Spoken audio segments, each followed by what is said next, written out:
Son las 8:32. Damos la bienvenida en nuestros estudios al ingeniero Juan Pablo Carvalho, director ejecutivo de CEDIA. CEDIA es la Corporación Ecuatoriana para el Desarrollo de la Investigación y la Academia, punto focal para la organización de estos dos importantes eventos que van a realizarse aquí en la ciudad de Cuenca: el Congreso Ecuatoriano de Tecnología de Información y Comunicación y la Conferencia Latinoamericana de Tecnologías para el Aprendizaje.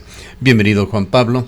CEDIA es una de esas estructuras un tanto invisibles para el público en general, pero fundamental, la clave en el desarrollo de la educación superior en Ecuador. Antes de hablar de los eventos, hablemos brevísimamente de CEDIA. ¿Cómo le está yendo? Ha habido también allí una pequeña batalla por el centralismo. CEDIA intentó ser llevada a otra parte del país, pero ventajosamente sigue funcionando aquí, en la ciudad de Cuenca, bajo la acertada dirección de Juan Pablo. Bienvenido. Buenos días, Gustavo, y buenos días a la radio audiencia de Antena 1. Un gusto para mí estar aquí esta mañana y poder dirigirme a los radio oyentes con buenas noticias, ¿no? CEDIA, como usted lo menciona, es una corporación privada sin ánimo de lucro. Fue conformada en el año 2002 por las universidades ecuatorianas. Este año, el 17 de septiembre, con mucho orgullo, cumplimos 21 años ya de existencia institucional. Quiero destacar que lo más importante de ese proyecto justamente ha sido la colaboración interuniversitaria. Actualmente están como miembros de la red 47 universidades de todo el país, adicionalmente 12 institutos tecnológicos y 36 colegios, a los cuales pues la corporación, en línea con su misión, provee servicios de diversa naturaleza, empezando por servicios tecnológicos. Por ejemplo, en pandemia tuvimos a más de 750,000 estudiantes estudiando sobre las plataformas en línea que CEDIA proveyó en más de 36 instancias. CEDIA fue clave para lo que sucedió en educación durante la pandemia. Digamos que nos cogió bien preparados, porque justamente la Asamblea de Rectores se ha preocupado mucho que CEDIA sea un ente muy técnico, que esté siempre estructurado y a la vanguardia de la tecnología. Nos han apoyado continuamente en ese desarrollo tecnológico y eso nos ha permitido crecer a otros ámbitos de acción. Actualmente pues fondeamos más de $2,5 millones al año en proyectos de investigación científica y ayudamos en 7 programas distintos que van desde capacitación a investigadores hasta transferencia tecnológica a más de 2.500 investigadores por año, generando una producción científica bastante importante. Pero no solo eso, estamos preocupados de registro de propiedad intelectual, de transferencia tecnológica, en fin, hacer que esa investigación científica tenga resultados que sean más pertinentes para la sociedad. No vamos a ingresar en temas políticos, pero es ineludible mencionar que el día de ayer hubo un debate presidencial en Ecuador en el cual se trató también el tema de las universidades. Algunas imprecisiones en cifras, incluso en conceptos, se vio por parte de los dos candidatos, pero quedó marcada la importancia de la educación superior en Ecuador. Eso está clarísimo, de que hay problemas y de que se requieren soluciones, de que hay déficit, de que se requiere dinero para desarrollar de mejor forma las universidades. Ojalá acierten estos candidatos, pero más allá de esto, ¿en qué consiste? Vamos ahora sí a los eventos que se vienen para la ciudad de Cuenca y empecemos con el Congreso Ecuatoriano de Tecnología de Información y Comunicación. Perfecto. Este es un congreso que lo venimos realizando desde el año 2013 de manera continuada. Cada año ha rotado ya por diversas ciudades y provincias del país. Es la tercera ocasión en la que se va a realizar en la ciudad de Cuenca. La segunda que ha sido organizada en apoyo de la Universidad de Cuenca también. Es un evento que ha tenido una evolución muy interesante. Originalmente era un evento orientado a directores de tecnología, digamos que tenía un índole bastante más industrial que académico. Pero con el paso del tiempo, a partir del año 2015, vimos que era importante, por el rol que tienen las universidades dentro de las tecnologías de información, empezar a desarrollar también la posibilidad de tener participación de científicos dentro del evento. Actualmente es un evento con varios tracks. en el que se tiene tanto un track técnico como un track científico, y esto hace pues que la audiencia que puede ser beneficiada del evento sea muy amplia, ¿no? Desde profesionales en el área de tecnologías de información y comunicaciones hasta investigadores, pasando por todo lo que tiene que ver con académicos, estudiantes y público en general, porque las temáticas son sumamente variadas, van desde las aplicaciones de las tecnologías de información, por ejemplo, en temas de salud, hasta temas educativos. Es un congreso especializado porque creemos, como CEDIA, que es importante ir creando espacios de especialización, no congresos generales. Y además de ser un espacio especializado, es un espacio que tiene todas las características de un congreso científico internacional. De hecho, es interesante ver que más allá de los expositores y de los charlas magistrales que tendremos en el evento, hemos recibido contribuciones de 12 países. Esto Excelente. Demuestra, pues, evidencia el interés que empieza a tener esta conferencia a nivel ¿Algún internacional. ejemplo, algunos nombres o currículums del tipo de personas que estarán dando las conferencias magistrales? Por ejemplo, le tengo en mente a Javier Ochoa, es un investigador ecuatoriano. Me gusta mucho este caso porque él es un ex profesor del SPOL, actualmente sigue contribuyendo con su institución, pero en la actualidad es profesor en los Estados Unidos, en una de las universidades importantes. Él es un especialista en educación, en temas de tecnologías para educación. Pero es importante destacar que investigadores ecuatorianos, materia gris ecuatoriana, lo que yo siempre digo, tiene la capacidad de internacionalizarse y de interactuar a los más altos niveles en otros países, en otras universidades. Y lo que como CEDIA hacemos a fines de nuestra misión es justamente tratar de colaborar para que esos investigadores puedan articularse, puedan integrarse con espacios internacionales. El resultado al final es un congreso científico de muy alto nivel, con participación de expositores nacionales e internacionales. Siempre las crisis traen también ciertos aspectos positivos, y hablando de la pandemia, fue una verdadera revolución en tecnologías para la educación que han quedado, pues la pandemia podemos decir que ya se ha superado, pero han quedado estas nuevas tecnologías que están siendo aplicadas. Ayer, volviendo al debate, se hablaba, por ejemplo, de la universalización que se pretendería hacer de Internet para todos los ecuatorianos, pero en Internet que les sirva también en los sectores rurales, que ojalá se lo pueda efectivamente hacer. Pero este tema de la tecnología para la educación es un tema de amplio y universal debate. Ingresa por allí incluso temas tan actuales como la inteligencia artificial. Serán temas que seguramente se tratarán en este cónclave. Por supuesto, y eso me lleva al segundo punto, y es una muy buena introducción.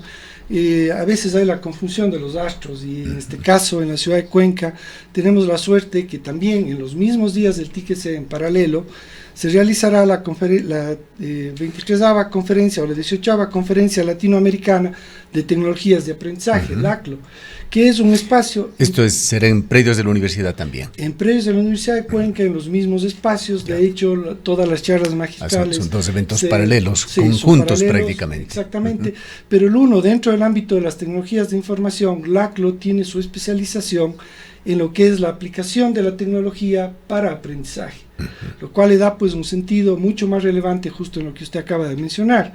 Ahí tendremos pues ponentes de muy alto nivel en las áreas específicas de la aplicación de la tecnología a la educación. Pero el Internet es un componente, pero hay muchos otros componentes, es todos los ámbitos pedagógicos, los ámbitos instruccionales, cosas que nos pasaron en la pandemia. Descubrimos que incluso las familias más preparadas no tenían un equipo para cada hijo, y así lo tuvieran, no tenían una persona para atender a cada hijo durante sus procesos de aprendizaje. Entonces, el desarrollo instruccional, todo el diseño de la pedagogía, de los modelos de enseñanza-aprendizaje en línea, es algo que debe ser muy trabajado y es lo que se aborda en detalle en el LACLO. Entonces es una confusión muy interesante porque vamos a estar trabajando, hablando de inteligencia artificial, entre otros temas, dentro de las tecnologías de información, pero también sus aplicaciones dentro de la enseñanza, ¿no? Esto permite pues tener un grupo de investigadores internacionales más amplio que nos estará acompañando estos días. Hay, Juan Pablo, en su impresión, una democratización de la tecnología en estos días.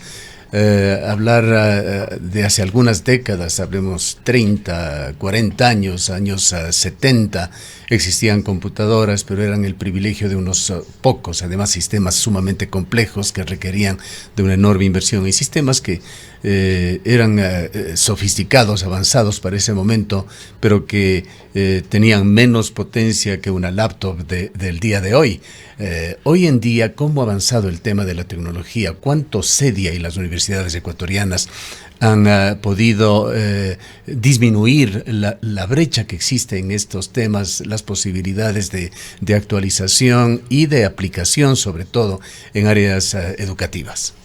Bueno, es muy interesante la evolución que ha tenido la tecnología. Realmente ha llegado a unos niveles que tan solo hace pocos años, 4 o 5 años, veíamos todavía como impensables, casi ciencia ficción. Solo por dar un ejemplo, el microprocesador que está dentro de un microondas casero es probablemente más potente que el microondas que llevó al hombre que el microprocesador que llevó al hombre a la Luna en el año 69, o incluso que el microprocesador que conducía el transbordador espacial en los años 80. Por tanto, la tecnología realmente ha evolucionado de una manera significativa, paralelamente a una reducción de costos, que se vería todavía potenciada de mejor manera si no tuviéramos aranceles que yo considero absurdos, por ejemplo, a tecnologías como son los smartphones, que este rato son una necesidad básica de todos los ciudadanos, ¿no? Entonces todavía tenemos que trabajar. Claro. Y que ojalá fueran mejor utilizados por nuestros políticos, hablando nuevamente en forma paralela con ese evento de ayer. Vimos lamentablemente mucha ignorancia en datos específicos sobre Ecuador, y esto es evidente sin necesidad de ser experto en ningún tema, pero esto de la minería de datos es un tema trascendental que no es aún aprovechado adecuadamente en Ecuador, más allá de que sí existen incluso aquí en la ciudad de Cuenca muchos técnicos, ingenieros bastante preparados en estos temas. Por supuesto, y va evolucionando. Lo que pasa es que son nuevas herramientas, son nuevas tecnologías que requieren un periodo de maduración. CEDIA está trabajando fuertemente en ese aspecto también. Por ejemplo, tenemos en la actualidad el supercomputador académico más potente del Ecuador. Actualmente opera está aquí en CEDIA, está en la ciudad de Cuenca, está ubicado en el data center de Tapa. Actualmente son 3 módulos de NVIDIA de X a 100, una potencia total de 16 petaflops. Esto en términos matemáticos, o tratando de traducirle a un lenguaje más simple, es como reunir alrededor de 16 millones de computadoras en un solo equipo para poder procesar un problema matemático de manera continua, ¿no? Entonces, problemas que probablemente los investigadores logran resolver en 20, 30 días utilizando un computador personal, aquí se resuelven en 2-10 minutos de tiempo. Pero además es interesante ver que con economías de escala, con este tipo de inversiones, se puede optimizar los costos, y esa es una de las cosas interesantes de CEDIA. Este supercomputador en la actualidad es utilizado por 33 universidades del país, e incluso estamos proveyendo servicios a universidades fuera del Ecuador, algunas de ellas en la Ciudad de México. Excelente. Es decir, hay accesos virtuales a este gran computador, aunque esté instalado en Cuenca, sirve a universidades que se encuentran en todo el Ecuador y en otros países también. Por supuesto, y esa es la importancia que tienen las conexiones de fibra óptica a nivel mundial. La red académica de CEDIA en la actualidad cubre todas las provincias del Ecuador. Estamos con presencia ya en 40 ciudades, donde tenemos más de 450 sedes de universidades, institutos tecnológicos y colegios conectados a la red académica nacional. Sobre esos canales de fibra óptica también circula internet, pero estos son canales más amplios que permiten la transferencia especializada de altos volúmenes de datos.